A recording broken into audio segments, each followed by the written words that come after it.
مومنوں، اپنے صدقات و خیرات احسان رکھنے اور ایذا دینے سے اس شخص کی طرح برباد نہ کر دینا جو لوگوں کو دکھاوے کے لیے مال خرچ کرتا ہے اور اللہ اور روز آخر پر ایمان نہیں رکھتا، تو اس کے مال کی مثال اس چٹان کی سی ہے جس پر تھوڑی سی مٹی پڑی ہو اور اس پر زور کا مے برس کر اسے صاف کر ڈالے۔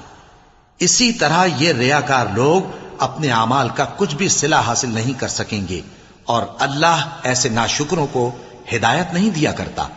اور جو لوگ اللہ کی خوشنودی حاصل کرنے کے لیے اور خلوص نیت سے اپنا مال خرچ کرتے ہیں، ان کی مثال ایک باغ کی سی ہے جو اونچی جگہ پر واقع ہو، جب اس پر زور کا مے پڑے